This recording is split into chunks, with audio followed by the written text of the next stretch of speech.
तो क्या है जो आपको अलग बनाता है? तो अलग क्या है? देखिए, सवाल कुछ अलग होने का नहीं है। जब आप खास बनने की कोशिश नहीं करते, बस जैसा जीवन है वैसे ही रहते हैं, यानी अगर आप खुद को खास बनाने की कोशिश नहीं करते, क्योंकि खास बनने की इच्छा इंसान के अंदर बसे एक खालीपन या किसी खास कमी की वजह से आती है। खास बनने की जरूरत ही कहाँ है? हर इंसान अपने आप में अनोखा है। अगर वो खास बनने की कोशिश करता है तो वो केवल किसी की नकल उतारता मिलेगा, वो जैसा है वैसा नहीं रहेगा। तो जब जीवन अनोखा है, धरती के हर पेड़ की पत्ती अनोखी है, सृष्टि का हर अणु अनोखा है, तो आपको खास बनने की जरूरत ही क्या है? अनोखा होना खास होने से बेहतर है कि नहीं? आपने अभी मेरे सवाल का जवाब नहीं दिया है। मुझे लगता है कि ये जानना मेरे लिए जरूरी है। देखिए, अभी आप में अनोखी बात क्या है? देखिए, अस्तित्व की प्रकृति ही कुछ ऐसी है। आपके आसपास होने वाली हर चीज की प्रकृति ही कुछ ऐसी है। अगर आप मिट्टी को खाने में बदल दें तो हम इसे खेती कहते हैं। उसी मिट्टी को क्या आप खा सकते हैं? क्या आप मिट्टी को प्लेट में लेकर खा सकते हैं? नहीं। लेकिन अगर आप रुकें, आप उसमें बीज बोएं और रुकें, तो वही मिट्टी भोजन बन जाती है और हम उसे कितने आदर के साथ खाते हैं। लेकिन ये तो कुछ और था, पर जब आप इसे खाते हैं तो ये हड्डी और मांस बन जाता है, या आप बन जाते हैं, और वो आपके और बाकी लोगों के लिए कितना कीमती है। तो जीवन इसी तरह चलता है। जो गंदगी थी वो फूल बन जाएगी, सिर्फ अगर आप उसे सही दिशा में पनपने दें। ये फूल, इसकी सुंदरता और खुशबू गंदगी से आती है। आप इसकी जड़ में जितनी ज्यादा गंदगी डालेंगे, फूल उतना ही ज्यादा बढ़िया खिलेगा। तो सवाल अलग होने के बारे में नहीं है, न ही कुछ खास होने के बारे में है। सवाल सिर्फ इतना है कि क्या आप खुद को खिलने देंगे या आप बस खुद को गंदगी में लोट लगाते रहने देंगे। मुझे भारतीय होने पर बहुत गर्व महसूस होता है और मुझे यकीन है बहुत से लोगों को होता होगा, पर भ्रष्टाचार मुझे परेशान करता है और मुझे यकीन है आपने भी इस पर बात की होगी। आपको लगता है आध्यात्मिकता भ्रष्टाचार से छुटकारा दिलाने में कुछ हद तक मदद कर सकती है? चलिए इस भ्रष्टाचार को सही नजरिए से समझते हैं, बजाय इसके कि आप उन मुट्ठी भर लोगों के खिलाफ प्रतिक्रिया करें जो फायदेमंद स्थिति में हैं। ठीक है?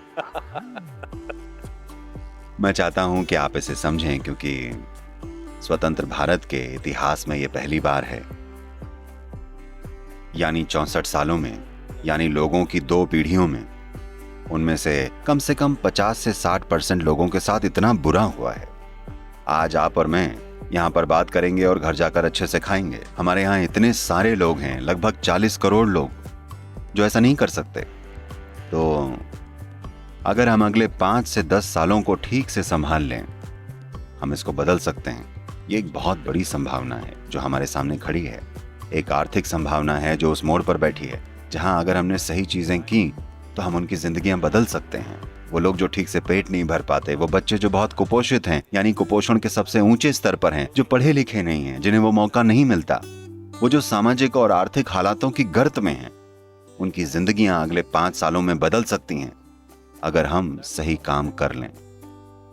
हर भारतीय को यह समझना चाहिए, ये सिर्फ अर्थव्यवस्था यानी स्टॉक मार्केट की बात नहीं है। ये उन भूखे लोगों के बारे में है जिनको खाना मिल पाएगा। अर्थव्यवस्था का मतलब स्टॉक मार्केट नहीं होता। अर्थव्यवस्था का मतलब विदेशी कारों का भारत में आना नहीं है। अर्थव्यवस्था का मतलब ये नहीं है कि आपके पास पहनने को बेहतर कपड़े हैं। इसका मतलब ये सब नहीं होता। अर्थव्यवस्था को बेहतर बनाने का मतलब है कि देश में कोई बच्चा भूखा नहीं होगा, जो कि एक ऐसी चीज है जिसके लिए हम सबको कुछ न कुछ करना पड़ेगा। और ये संभावना खतरे में है। मैं जहां भी जाता हूं, मैं दुनिया के जितने भी आर्थिक और राजनीतिक नेताओं से मिलता हूं, सबके सब यही कहते हैं, हमें भारत आना है, भारत एक बहुत बड़ी संभावना है। लेकिन भ्रष्टाचार वाली शर्मिंदगी, इसको हम नहीं झेल सकते। क्योंकि बात सिर्फ पैसों की नहीं है। वो थोड़ा सा परसेंटेज देकर काम करवाने के लिए तैयार हैं, पर उनको रोजाना जिस शर्मिंदगी का सामना करवाया जाता है, जिसके हम आदी हो चुके हैं, वो उससे गुजरने के लिए तैयार नहीं है। वो कहते हैं हम वहां बिजनेस नहीं कर पाएंगे, वो चलेगा, पर हमें वहां आकर उस झंझट में नहीं पड़ना। तो इस संभावना को मुट्ठी भर लोगों के द्वारा खतरे में डाला जा रहा है, या मुट्ठी भर कहना गलत होगा। ये पूरा का पूरा देश भ्रष्ट लोगों से भरा पड़ा है। क्योंकि मुंबई की सड़कों पर कितने ऐसे लोग हैं जो अगर पुलिस वाले ना हो तो रेड लाइट पर रुकेंगे?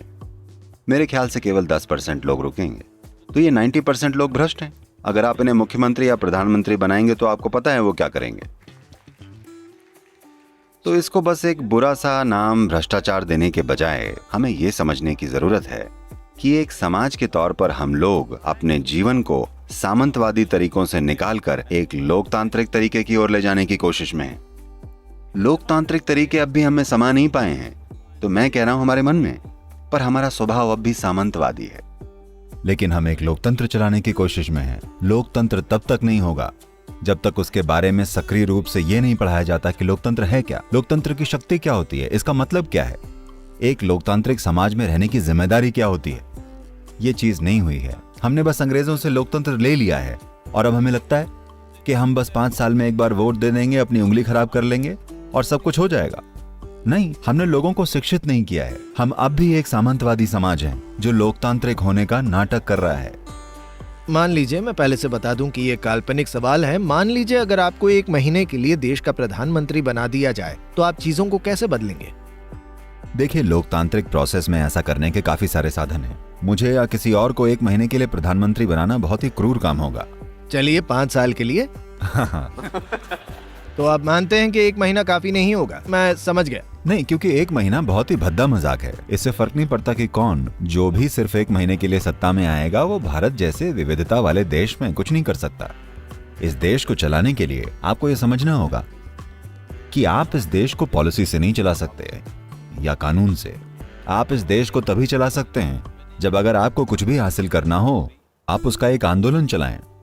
अगर आप इसको एक आंदोलन नहीं बनाते, अगर लोग इसके साथ भावनात्मक रूप से जुड़ते नहीं, तो कोई कानून, कोई पॉलिसी इस देश में काम नहीं करने वाले। ये सिर्फ वो लोग हैं जो कहीं से लाकर यहां जमाए गए हैं, जो भारतीयों के साथ पले बढ़े नहीं हैं। वो ये बात नहीं समझते। उन्हें लगता है अगर आप एक रूल बना दें सब काम हो जाएगा। ये स्विट्जरलैंड नहीं है जहां बस नोटिस बोर्ड पर घोषणा करने से सब उसको मानने लगेंगे। यहां आपको इसका आंदोलन बनाना पड़ता है। लोगों को भावनात्मक रूप से लक्ष्य के साथ जोड़ना पड़ता है। अगर आप ये ना करें तो कभी कुछ नहीं होने वाला। तो जो भी प्रधानमंत्री बने, मैं अपने आप को वहां नहीं देखना चाहता। आपके हिसाब से क्या किया जाना चाहिए? ये बहुत आसानी से किया जा सकता है। मिसाल के लिए ऐसे कई राज्य हैं जो बहुत जोर शोर से प्रगति करते जा रहे हैं। अगर आपने बिहार को देखा हो, बस 10 साल पहले मैं बिहार में गाड़ी से घूमा हूं, बस इसलिए क्योंकि मैं देखना चाहता था कि बिहार कैसा है। ये बिल्कुल अफगानिस्तान जैसा दिखता था, इसका ज्यादातर हिस्सा। सही बात। आज चीजें हो रही हैं, बहुत बढ़िया चीजें हो रही हैं, सिर्फ एक आदमी से। गुजरात में बहुत सी चीजें हो रही हैं, सिर्फ एक इंसान है। बिल्कुल। तो क्या हम इस देश के हर राज्य के लिए ऐसे 25 और आदमी या औरतें नहीं पैदा कर सकते? क्या हम इतने नपुंसक हैं कि हम 25 लोग नहीं पैदा कर सकते जिनमें कुछ ईमानदारी हो, जो इस देश के लिए कुछ ठोस कदम उठा सकें? और आज आपको कुछ ज्यादा नहीं करना है। भारत के लिए ये धूम का समय है, जहां आपको बस कुछ चीजों को मैनेज करना है और उसे होने देना है। बस आपको बस ये देखना है कि आर्थिक प्रक्रिया नियंत्रण से बाहर ना हो जाए। आपको बस उसे मैनेज करना है और कुछ नहीं। ये धूम मचाने का समय है। पूरी दुनिया आपकी ओर देख रही है। सिर्फ 2 अर्थव्यवस्थाएं हैं जिन पर सब कुछ निर्भर है। फिलहाल वो चीन है और भारत है। भारत बेहतर तरीकों से लैस है क्योंकि ये लोकतांत्रिक देश है और सभी संख्याओं की जांच की जाती है। लेकिन जो चीन में है उसकी जांच नहीं की जा सकती, तो बहुत से लोग शक करते हैं और डरते हैं क्योंकि इसका समर्थन सरकार करती है। भारत के पास प्रॉपर कॉर्पोरेट ढांचा है। भारत के पास एक भरोसेमंद स्टॉक मार्केट है जिसको पढ़ा जा सकता है। भारत के मार्केट खुले हुए हैं, आप जो चाहें जांच सकते हैं। आपको पता है आपका पैसा कहां लग रहा है। तो बेशक भारत दुनिया के सभी निवेशकों के लिए एक स्वाभाविक जगह होगी।